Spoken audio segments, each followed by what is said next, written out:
Hello and welcome to your midweek edition of the Scotland Rugby News podcast with me, your host, Bruce Aitchison from Happiness Egg Shaped. And of course, we're joined by the editor, Gregor Townsend's biggest fan, Mr. Gavin Harper. A quick word from our sponsor before we start. The Scotland Rugby News podcast is brought to you by S1 Jobs. If it's time to hand in your transfer request, then head over to s1jobs.com and upload your CV tonight. There are thousands of jobs all across Scotland and you can find the one for you, S1 Jobs. So go on, start searching. Gavin Harper, I tell you what, he comes home from Italy and the end of the world is nigh. 2 weeks later, Sir Gregor Townsend, we're going to win the Six Nations. It's all happening. I love it. The flip-flopping is masterful. I don't know what you mean. Look, I think I'm still wary of, look, Saturday was a great result. That's the first thing to say is Scotland were really poor for 65 minutes and they won a game. And how often have we sat here and said, oh, Scotland played well, Scotland were really good, they lost. I'd far rather see them play badly and win than play well and lose. So that definitely was a step in the right direction, but against a Wales team that is the poorest Wales team I think I've ever seen. Definitely the poorest Wales team in the Six Nations. They are, but the thing for Steve Tandy and Jockey and Danny Wilson and now Pete Murchie, they're getting better. Like they were never going to be. You're right about all those things. I've never known a Welsh team as poor. Like in my conscious rugby memory, there's never been a Wales team that poor, and the results reflect that. But they have to be getting better, and Steve Tandy's obviously working his tail off, and I think the players, I'm not sure if they can realistically say we're going into games expecting to win. I think they're hoping to win, but they're not expecting to win. But their performance level is definitely up, and some of it must be, look, we just need to show ourselves that we're better. And like I said from the beginning, Wales and Italy were always going to target Scotland. They were always going to be games they were going to go big for. Oh, 100%. And I don't know how many times I said in the weeks before the Six Nations, if Scotland are 15 points in front, Tandy will tell them to keep going. And the reality was so different. The reality was Wales were 15 points in front, but Gregor was saying, Scotland, just keep playing. Just keep the ball and keep playing. And actually at the end, the mistake for Darcy's try from Jim Botham is just indicative of a side. I mean, it's as great as that is from a Scotland point of view, it's a horror from Jim Botham. Like, that's as bad as it gets at that level. And the other but the other bit to that is that's never going away for you. Like that, there are moments in people's careers that are never going away, that people will always kind of remember you for. Or were you playing in that game that Darcy Graham scored that try? Or you were the guy that turned his back? Or you were the guy that like that? Because if I think Jim Hamilton was saying on his pod, like Finn Russell won that game. If it wasn't for Finn Russell, Scotland wouldn't have won that game. Now, that's maybe true. But that, like, I can't remember who it was. Somebody said that ball could have bounced a different direction and that try doesn't happen. Yeah. Like that, the player could have turned around, and even if they knocked it on, that try might not have happened. There's so many sliding doors moments in that try, but as a moment of creativity, innovation, genius, that'll probably never happen again, because now every single team's like eyes on ball. If we let's get back quicker. Like, we're almost going to we're assuming you're going to kick that goal, so we're actually going to go and stand on the halfway line, so we're better prepared. Like, but you take the chance when it comes, and they did, and what a moment it was. Yeah, what a moment. And I think at that point, I was obviously in Cardiff. You can feel the momentum, and there almost seemed to be no doubt in amongst the Wales fans until that try. and the whole atmosphere in the stadium just switched. And I thought, oh, hang on, Scotland have got them here. And yes, it took them till 3 minutes before the end to score the winning try. But I always had that feeling then that Scotland would somehow conjure, so Finn would pull another rabbit out the hat, or something would happen, and Scotland would end up, somehow the sort of Houdini act, if you like. But I thought, so to start your point, to go back to the very start of this about Gregor, I mean, what a job they've done to turn it round. But I think we can offer some sort of perspective on the results that they've had against England and Wales by looking at Wales' previous results and then what happened to England at Twickenham on the England win shine has kind of been taken off with you're almost willing them to beat Ireland. Yeah, totally. And now it's like, all right. Yeah, and maybe Ireland, 42 points at Twickenham. Everybody's written them off. You can't work out who your 10 is. Getting pelters from home. You've got injuries. Your props here, and then they do that. And that try for England at the end, making it 21. If that sits at 42-14, whoa, that's huge. It's huge, and I think even we've talked a lot about the atmosphere around that Argentina game at Murrayfield in November, and there seemed to be a lot of that, the same type of, the cheering for George Ford when he kicked one to touch. I don't know if there was a bit of booing at the end. By the time that game had finished, we were in the press box at the Principality. Look, it was. I don't think anybody saw that manner of that result coming. Ireland now look like a serious prospect. I think I said before, this has got to be the time Scotland beat Ireland. Well, I look like I've got that one squarely wrong again. But this is how, this is why we love this tournament. It looked like the world was coming to an end after Scotland didn't just lose to Italy, but the manner in which they lost. Yeah. The doom and gloom was huge, and players like Grant Gilchrist were dropped straight out of the team. Pierre ends up on the bench, which none of us really saw coming. Various things happened out the back of that. Beat England. Then there's changes again for Wales, and especially in the back line where there hadn't been changes after a defeat, and then there's changes after. So there's a whole load of stuff, and it's why we love it, because England were flying, and now there's all sorts of accusations and plans and things. And Ellis Genge, who gets a bit of stick and I think can speak really, really well. He was very apologetic. He said, we believed the hype. I thought his sum up was actually really genuine. But it's one of those ones that we've heard, we're kind of sick of hearing it. Like, let's see it, please.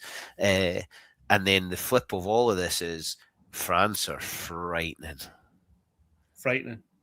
But going into a home game off the back of 2 wins, we're at Murrayfield. I still keep saying France are less French than they've ever been, and they've imploded in my time, in recent times at Easter Road, at Murrayfield. The word implosion and Easter Road just went hand in hand there. Well, we beat Celtic at Celtic Park, but I can't see that coming. So then you're looking at, right, England got a card early. France might get a card. There's a few things, but that laddie Dupont, he's a reasonable rugby player. You've got the boys in the second row who are back rowers and so skillful and mobile around the field. Their back row is ridiculous. Their back line just. Do you know the thing about watching France? And I'm not sure I've seen this of Scotland for a wee while. I would say France really enjoy playing. Those players really enjoy playing, what they're playing, how they're playing, the scores they're getting. I don't know what would have to happen. Even if they went behind, I think they'll still be okay. Yeah, and I think, Do you know what the bit that impresses me about them is they do enjoy, like, you can understand when they're chucking it to BLBRE and, he does what he does, or DuPont's tearing people apart. Like, you're obviously going to enjoy that. But they enjoy the other bits. They enjoy taking teams apart up front. And like, we spoke to Gregor, obviously, after the game on Saturday, and I sort of said to him, like, are France the ultimate test? Because, like, for me, France are better out wide than the Springboks. And they're as good up front. And then they bring on a whole new pack of absolute monsters. And they can go, you can pick the two sort of traditional second rows, the Giants, Moefana, I've forgotten his name now. The big. Anyway, never mind. They can pick the two Giant second rows. They can pick two back rows who are quite happy playing in the second row. They can pick a blend of both. They can, they've got sort of everything. And then they can keep the others in reserve. Baptiste Serran, who I think's a brilliant player, and keeps Ben White out the Toulon team, has to sit on the bench because they've got this bloke DuPont. I remember. Can you remember the Australian scrum half, Chris Whitaker? Yes. His nickname was Noodles.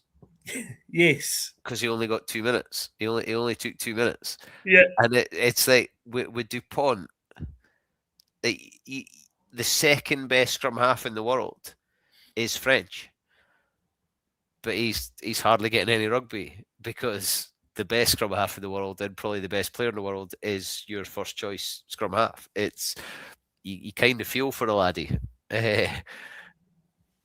It's a frightening team, and Scotland have got a lot to do, and I'm really intrigued to see selection now.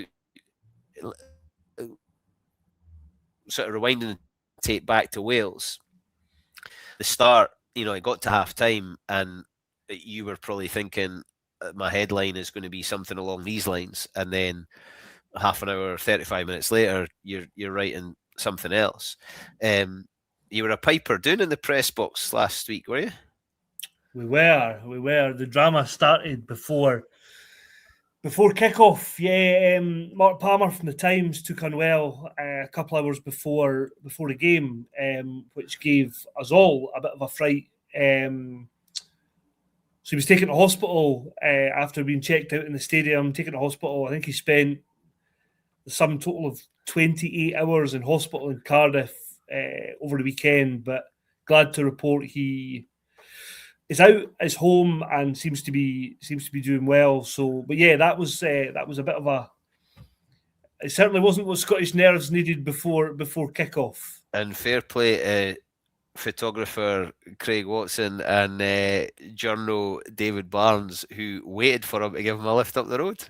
Yeah, Mark was supposed to be on a flight, an early flight. So I gave him a shout out last week, which went noticed by I think one of his cousins. Graham McPherson was due to give Mark a lift off the flight on Sunday morning, because Mark needed to be up the road early, and then obviously after his hospital stay, he was basically advised not to fly, and he'd missed his flight by this point. So yeah, fair play to Watson and to Barney. They stayed down, and Craig had driven down anyway, thankfully, and they gave him a hurl up the road. I think Barnes was reporting to have got home at 4 a.m. on Monday morning, which is probably not the end to that trip he wanted. But look, I'm sure we're all delighted to see Palmer out of hospital and hopefully on the mend. Meanwhile, Harper is in the business lounge at the airport at Bristol, waiting to get back up the road, looking after himself. But we'll gloss over that one. So the start. I mean, you were in the stadium. The mood at half time must have been pretty bleak. Yeah, it was. I think there was probably a sense amongst certainly the travelling half dozen of us that were on the press box of it's happening again, and we can't. How have we continued to hear all the same messages, how things are going to change, and we've watched 40 minutes that was pretty abject.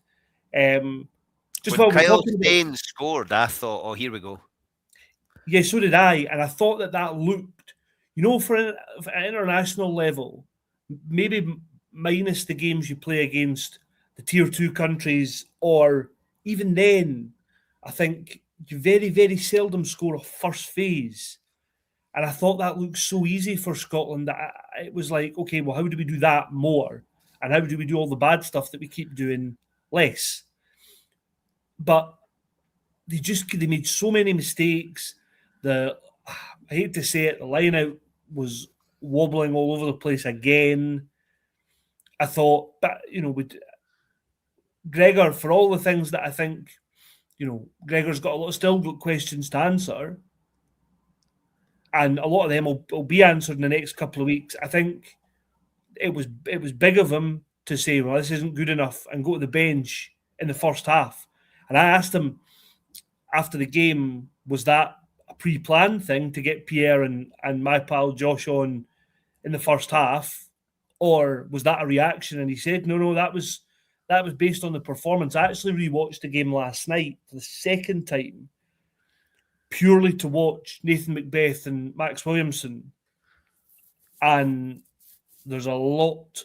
Macbeth's got his hands on his knees a lot in the first half, and Max Williamson does a good job of inspecting a lot of rucks.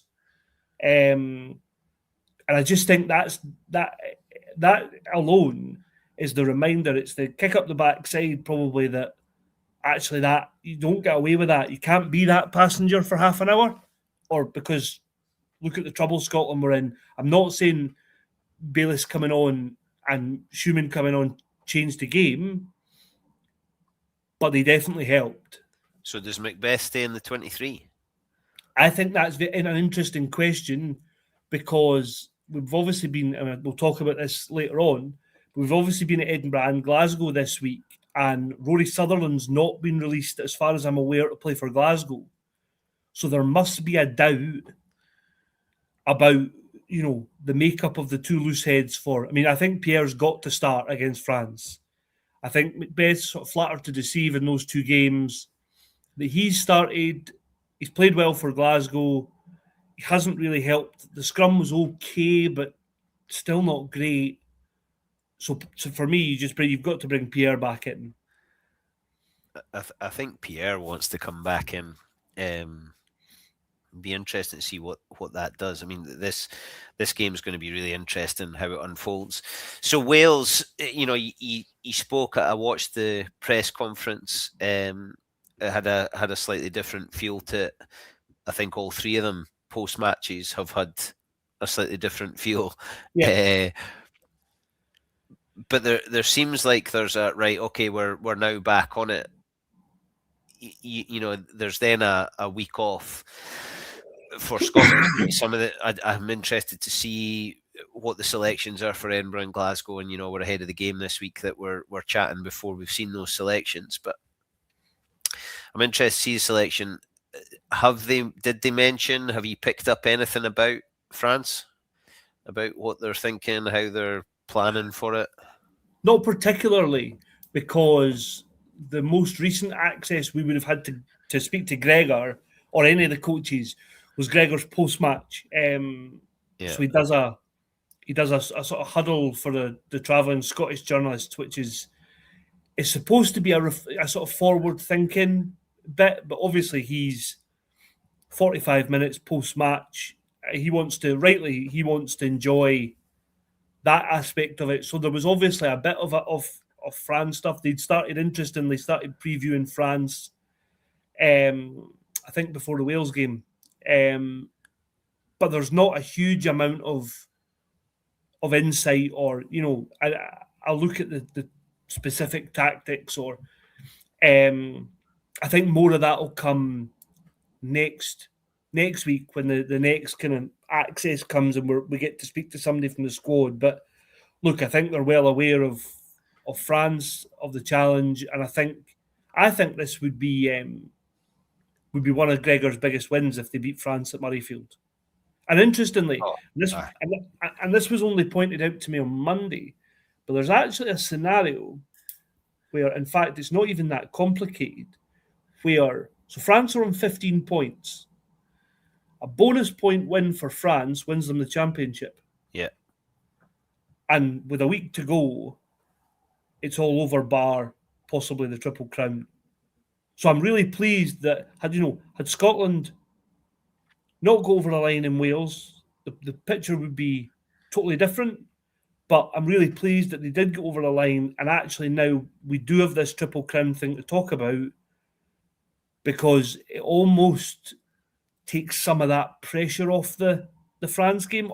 You'd obviously want to win it and be in the hunt for the championship, but look, Scotland, 2 massive games to come, with both with something to play for, hopefully. Yeah, and the Ireland game was huge for Ireland and Scotland, regardless of championship on the line, because both teams need it, both coaches need it, both unions, I think, need it, both organisations need it. And cast your mind back only a few weeks, maybe a couple of months, to Gregor saying Scotland have got to beat Ireland before the World Cup because we'll play them again in Australia. If they can get that out of the way now, you start to cast a bit of doubt before they then got to come to Murrayfield.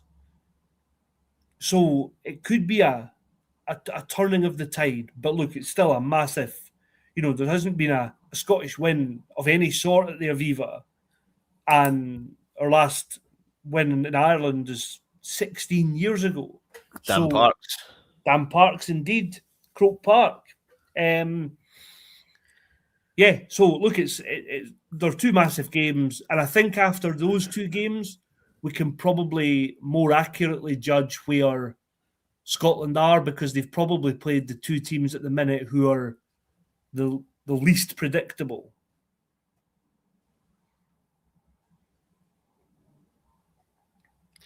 It's silenced the noise for a bit. I'm not convinced it's made it go away. And things think, well, so there you go. We've certainly not silenced Josh. He's done with Tooney.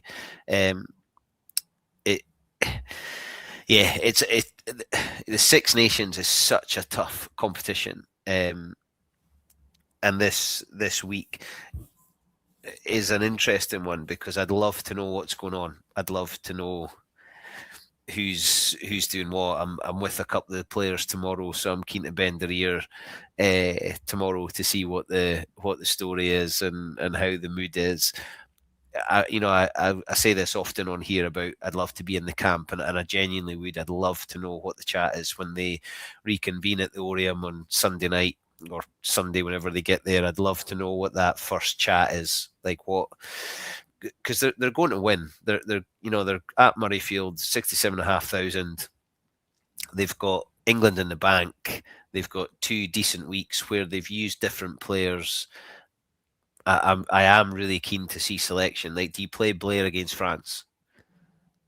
I've been, when I've coached, I've always liked picking players against their old team, because I used to nick players for other clubs. So having Blair playing against France would be a big deal. I wonder if we go 6-2 on the bench against France. I think that would make sense. I'm not sure who the 6 would be, but then I'm not sure who the 8 would be. I reckon I could probably make a guess, but I'm kind of done predicting what Gregor's gonna select. The back line, I think we're confident in 9, 10, 12, 13, and whether Kyle Steyn wears 11 or 14 is a decision. I think there's 2 spots in the back line that I'm interested to see. That then has a knock-on effect to who the 2 or 3 players to cover the backs on the bench are. And then up front, does he stick with Dave Cherry? Does Pierre start? Is Anders a stick on? Scotty Cummings a stick on? Who goes next to Scotty Cummings? Back row, Rory Darge was immense. He's a stick on. I'm guessing Matt Fagerson's okay. So Matt Fagerson plays. Yep. So you're there. In my head, I'm looking at. I think there's 4 question marks in the pack and 2 in the back line, with Yeah, I think three that's with 3 positional question marks in the back line, and probably 5 positional question marks in the forward pack, with Fagerson at 6 or 8. But I'm guessing we'll be at 8. yeah, I think so. Look, I think it'll be these 2 games that we feel the loss of Jack Dempsey the most. Although Glasgow seemed to indicate that there was a chance. There's a chance that Jack Dempsey might play against Ireland. So, and I think if he's fit, Scotland go there with something to play for. He's a kind of guy, even not forget all the rugby ability, and of that there is loads with Dempsey as a character and the way he talks, and he just would give Scotland such a lift coming Oh back yeah, in. if there's a chance you play him, If like he's there's fit, there's no question. I mean, I've seen stuff about, oh, we would rather he was fit to play for Glasgow, and yeah, and of course Glasgow fans would, but Scottish rugby pays wages for how long we're not 100% sure. But if Jack Dempsey's fit, he's got to be in the 23. I think for France, I think it's interesting. I'm most interested about Gregor Brown. I thought he was brilliant against Wales. Sorry, against England. Against Wales, he made a few mistakes, sort of handling errors.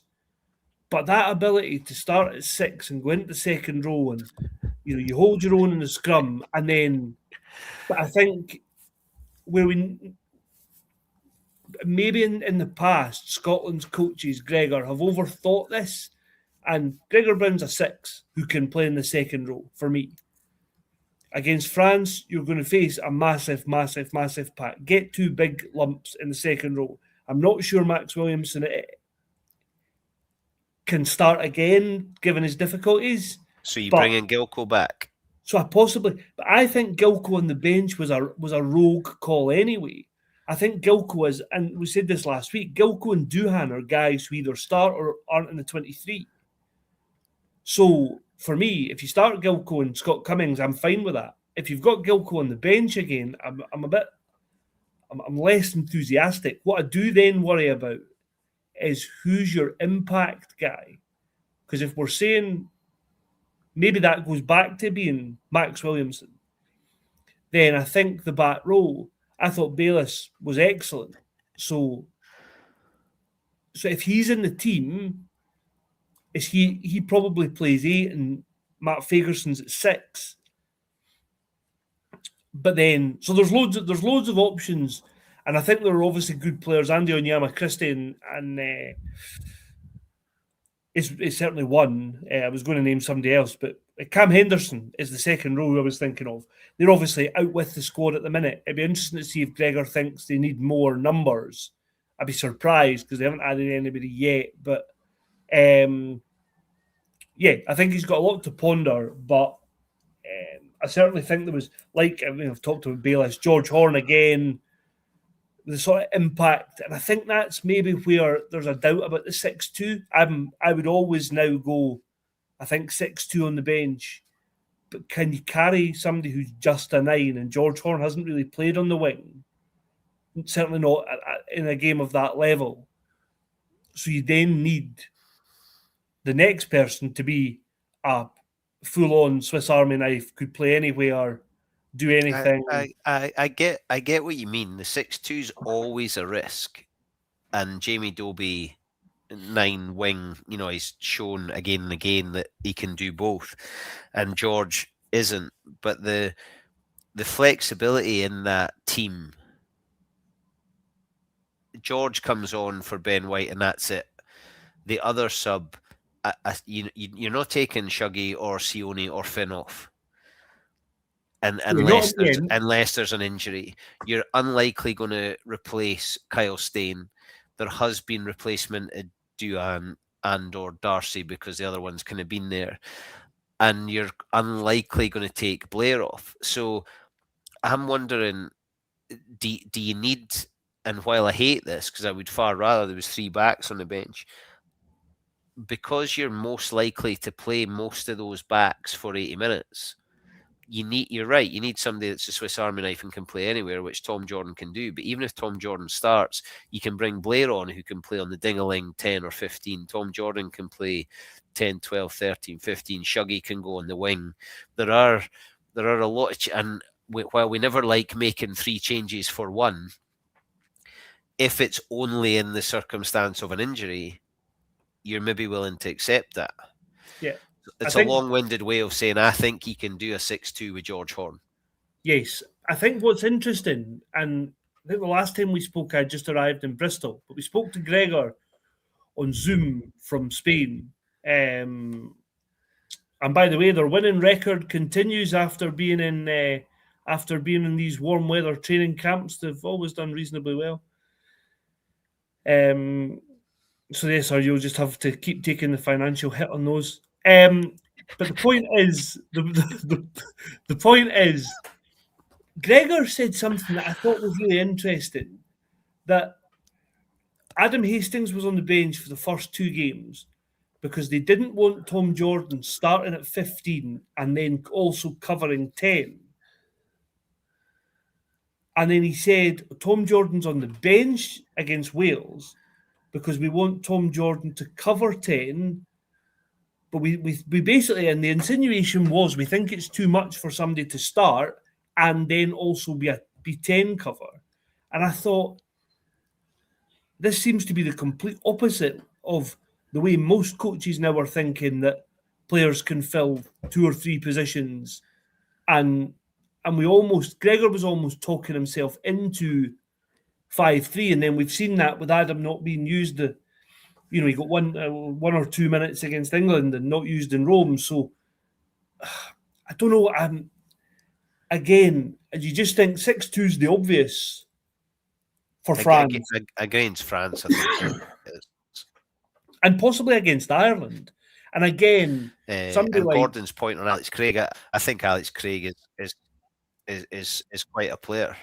Yeah, he is. And he would certainly give you someone off the bench. And actually, he played in the Paris game in 21. Duhan scored in the corner off the bench. And I thought he was really good that day. So, look, there's a bit of something there. He's been in good form. Others haven't really taken their chance. And, we've talked about Gilco off the bench.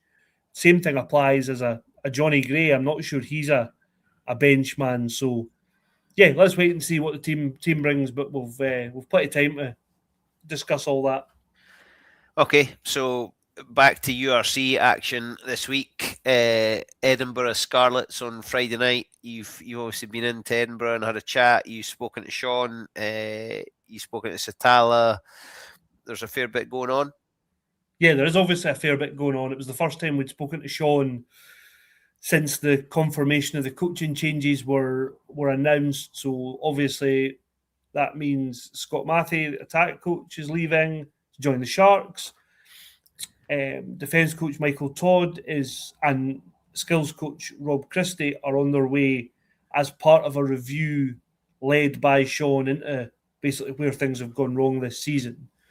Mark Robertson, S&C coach, is leaving. There's changes in the medical team.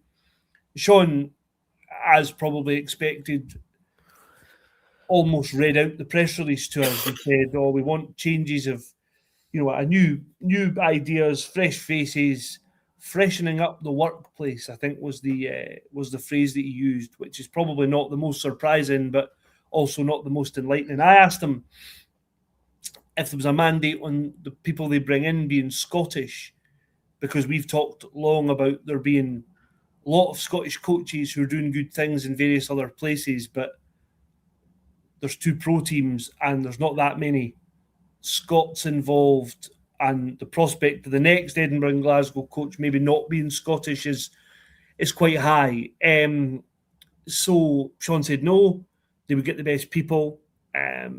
So we'll wait and see what that looks like. He said he'd been heartened by the sort of response to obviously these positions becoming available. We'll wait and see who fills them. But I think Edinburgh have got an awful job on their hands now, because they've got 3 coaches who know they're going, the medical team, the S&C team, basically everybody apart from Sean. There's going to be some degree of change. The playing squad, obviously, at this time of year now know whether contracts are up. Ben Healy looks like he's on his way to La Rochelle as the first of the departures. They're 13th in the league.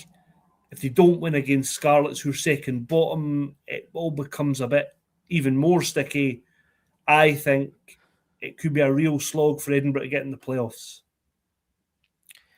Yeah, playoffs is tough. The playoff target is tough because other things have to happen. It's out with Edinburgh's hands.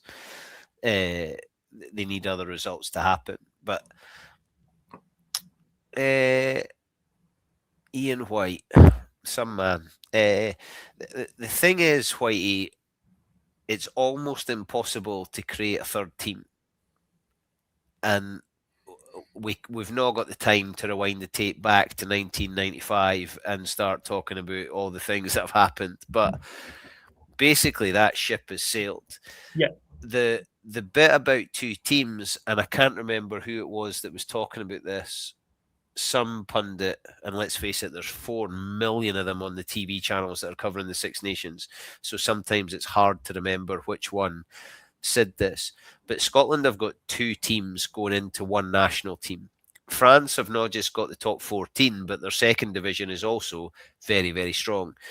England's Premiership is very strong with a number of teams, and Newcastle are climbing, and Wales are having their own struggles. Ireland, their provinces are designed in a way to Team Ireland. A bit like Gav's just been saying there, the next coach of Edinburgh or Glasgow, let's go to the top. The next coach of Scotland is unlikely to be Scottish for another 2 or 3. The next coach of Edinburgh or Glasgow being Scottish might be the next one if somebody like John DL picks up a head coach job, or I don't know. It looks unlikely for Sean to say that they're getting the best people. I always wonder what that means. Does it mean the highest qualified person? And that might mean they're not Scottish. I'm interested to see who the best people are, because we could line up Clark Laidlaw, Greg Laidlaw, Richie Gray, Callum McRae, Stevie Scott, Peter Murchie. There's a whole load of Scottish coaches plying their trade outside of Scotland, and I don't know if Scottish Rugby speak to them, or if there's keeping an eye on them, or are they giving a little shoulder tap? We'd like you to apply for this. I don't know how it works. So I'm really interested to see who they replace the coaches at Edinburgh with, and if there is replacements who come in that you think, right, they might be the next head coach, or they could become a Scotland defence coach, or they could become a Scotland coach. I'm really interested to see. Yeah, no, I agree. I think I was actually looking at a story I was searching for Peter Murchie stories when obviously the news of his... Phone Gordy Reid, he'll have a Peter Murchie story. And I mean ones I've published, and I'd written something last year. Some of Gordy Reid's stories will be unprintable. Correct. Probably quite a lot of them. But the last Peter Murchie piece I had written was, if Tandy joins Wales, here's Scotland's ready-made answer. And I just feel like that's another one that how did it come to pass that? And I get what you mean, and I'm not disagreeing with this, but it's a bit like people who wanted Franco in for Gregor. What then happens to Glasgow? No, totally. And but, if Peter Murchie, this is the bit of give them roots and give them wings. Right, we've given him roots. He's Scottish. He's applied his trait. He's now got the chance to go and be a test level coach. but I would love to think it's with the thought of going a bit like New Zealand, right? Go and coach Leinster or Munster or whoever it is, and then come back and be the All Blacks coach. Yeah, Like I get go that. away and get that. But I'm not sure if that's where the review and development process goes. Right, Pete? With our best wishes, go to Wales. We'll see you in 3 years' time.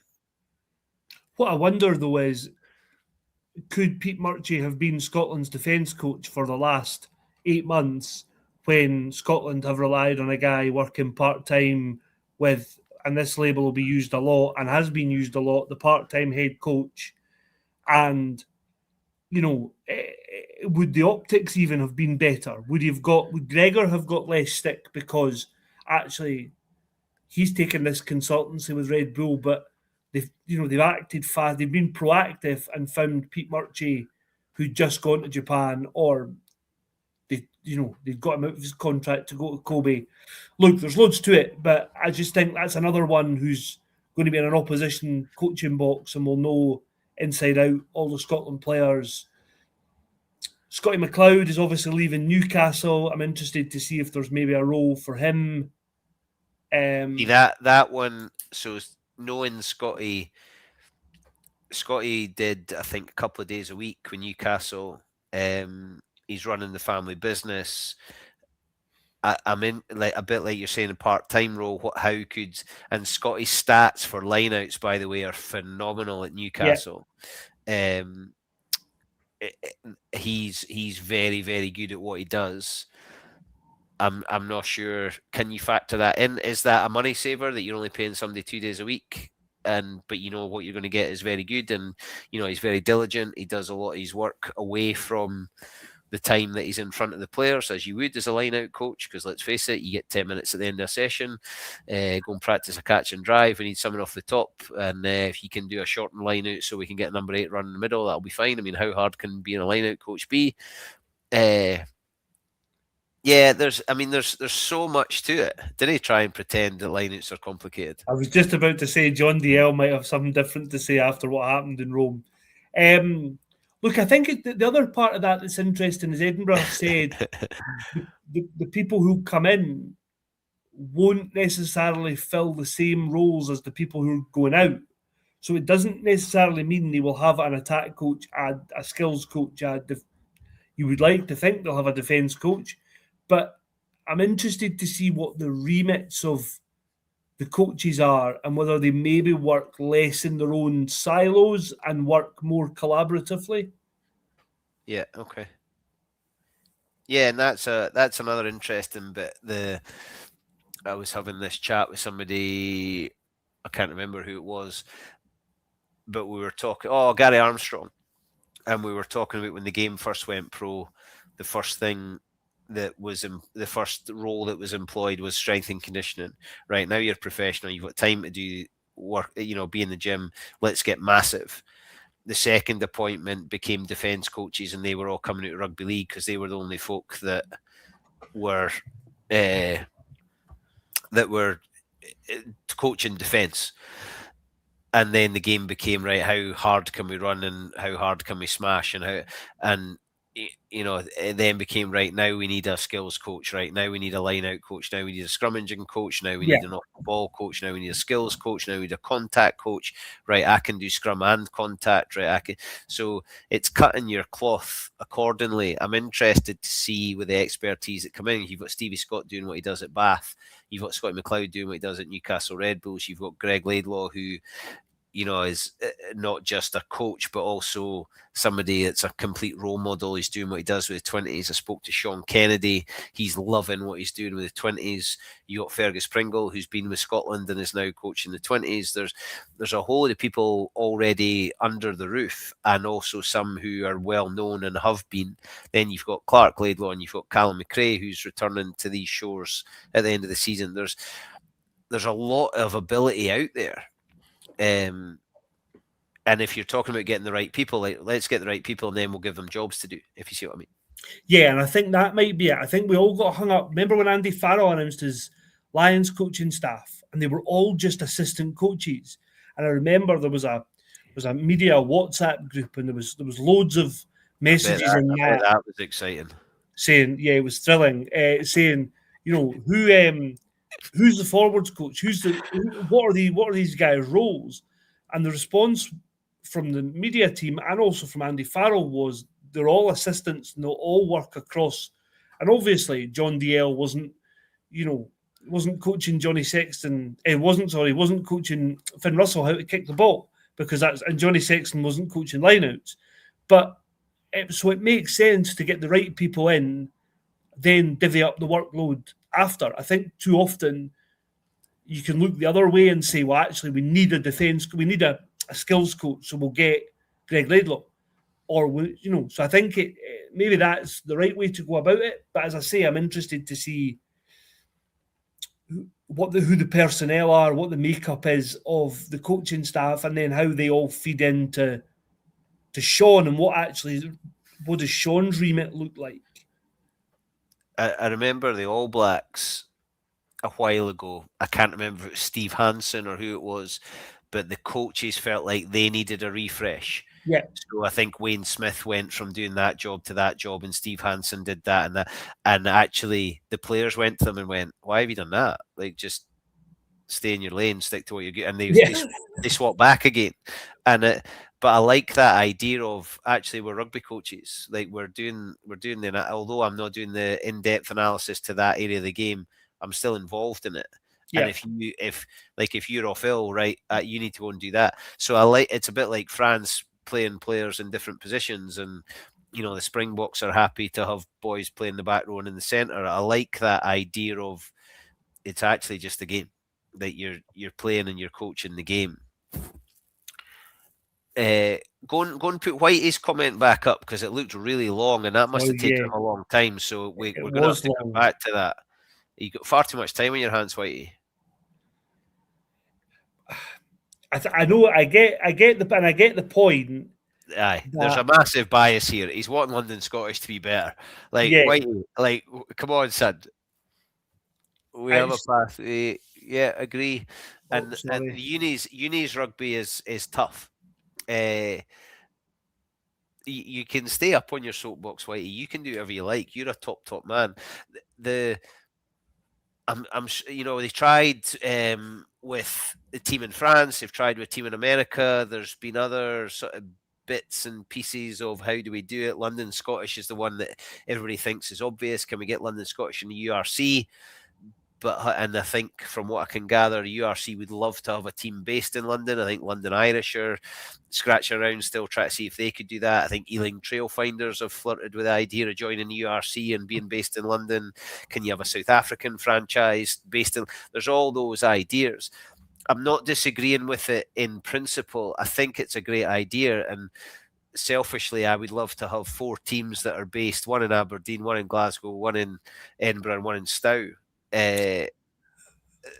So that we can bring those regions together again. I'm delighted that the inter-district's happening in Clubland. So, Whitey, I'm not disagreeing, and it would make sense if you had 3 Scottish standoffs playing in the 3 Scottish franchises. That hopefully drives up competition, and then you've still got Finn and Bath.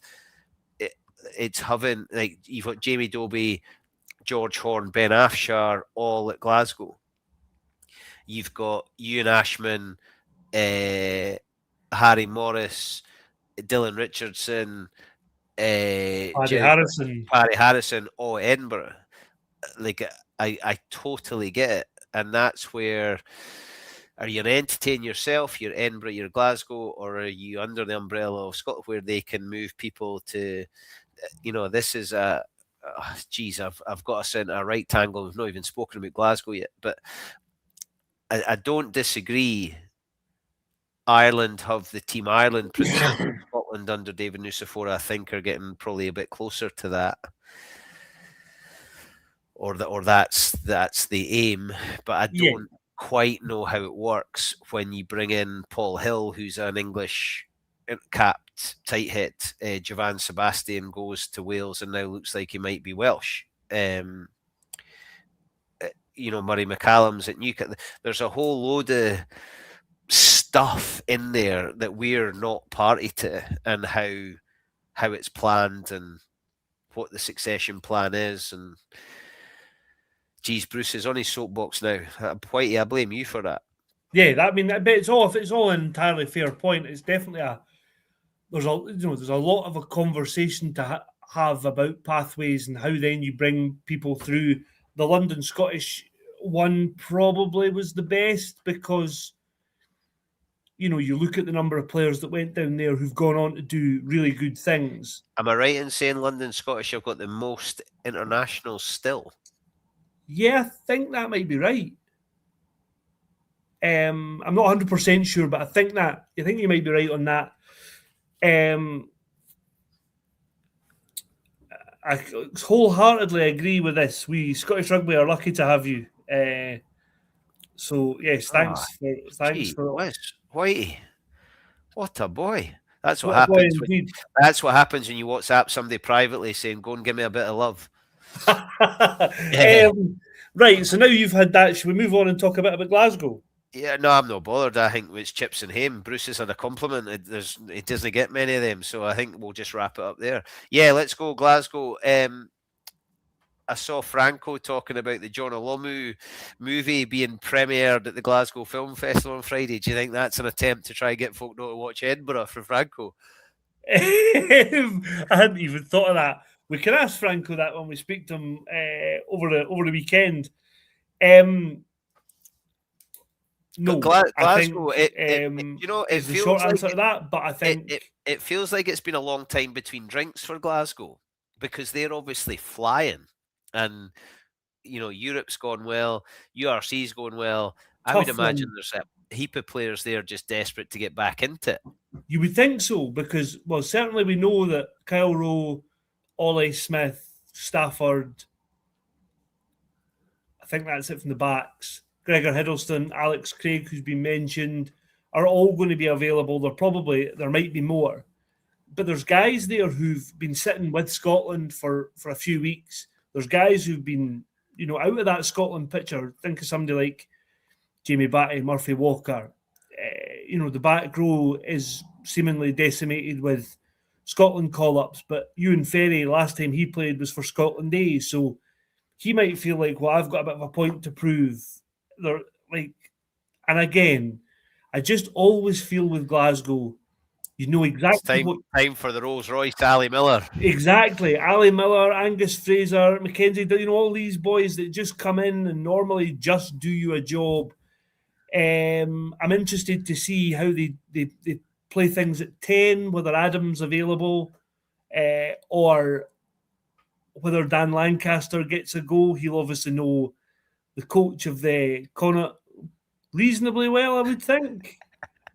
And look, that's another subplot to that game because not only are they father and son, but they worked together last year.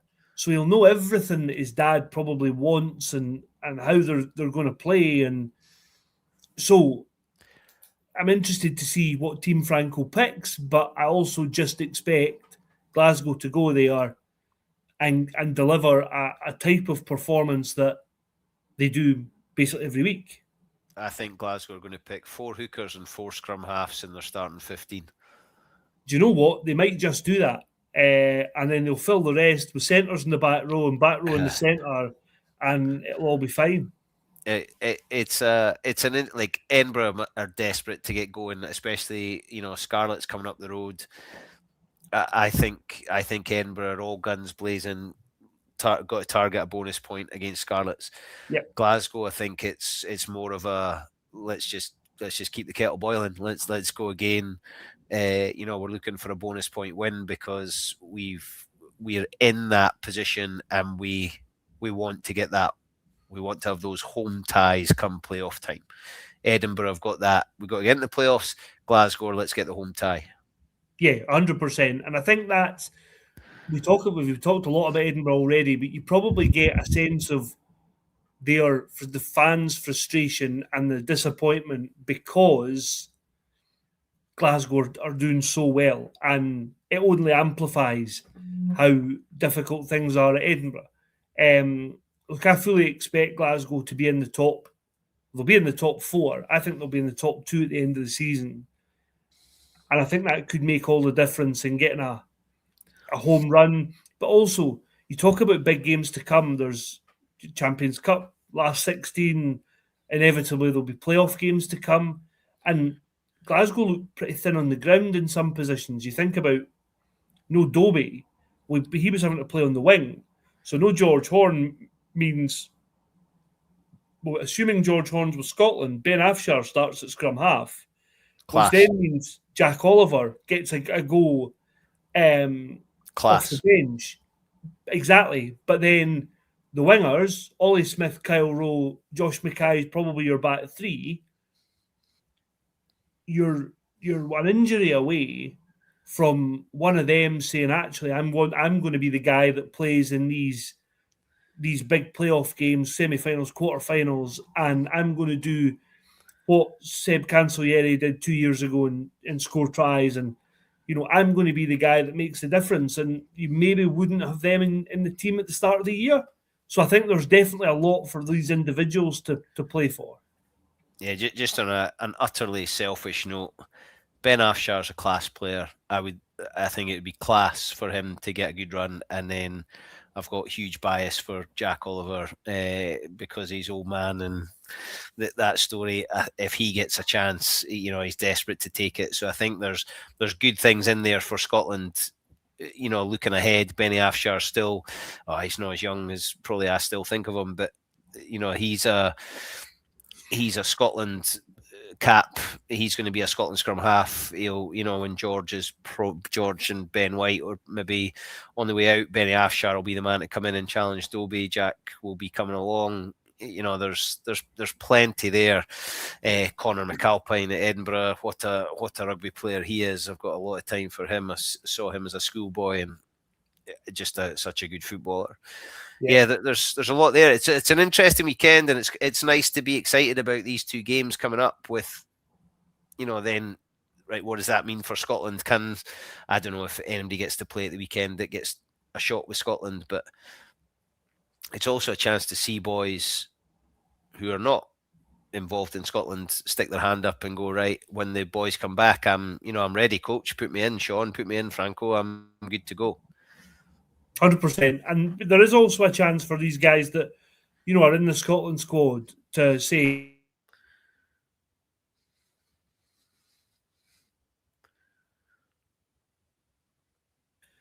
in the midst of a Six Nations, there's a lot kind of going on, and there's a lot to play for. Yeah. And I'll see you at the Hive, I think. Will I? You certainly will. You will see me at the Hive, and I'm also doing Glasgow remotely on Saturday. So that'll be good. Another busy weekend. Yeah, there's plenty on in Six Nations. 2 weeks to go. I think there's. Do you know the thing that pleases me the most about the last 2 weeks, that it's brought back a bit more hope, and there's a bit more positivity about it. I think people are looking forward to the games rather than. There's still people that are struggling a bit with it, and that's how it goes. But I think there's a lot more hope for the next 2 weeks, and the performance is what we're hoping for, and we want boys to see. If Finn can produce against France, then you're giving them the badge of best 10 in the world, I think. Yeah, I think so, and I think 2 big games for Finn Russell, and let's see how far Scotland go. But 2 big games for Finn could take Finn right to the top of Scotland's greatest ever. I like. Did you see Simon Zebo talking about him? Oh, I mean, just Simon unbelievable. Zebo and Peter O'Mahony was talking about him as well. I don't know if you saw that one. It was on an Irish sports Virgin Island or something, and Peter O'Mahony was saying that and Conor Murray backed it up, saying we just thought he was just like to muck about, but actually does his due diligence, does lots of analysis. Conor Murray was talking about him firsthand, but Peter O'Mahony was saying I had no idea how sort of professional, I suppose, he was. And a lot of people have heard. I've heard Mossy say that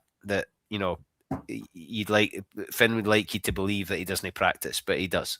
And it'll never happen. But I would love to be given the access to spend, an evening with Finn where he goes through all the tape Oh, right. Sorry, like that. No, yeah, not one of those.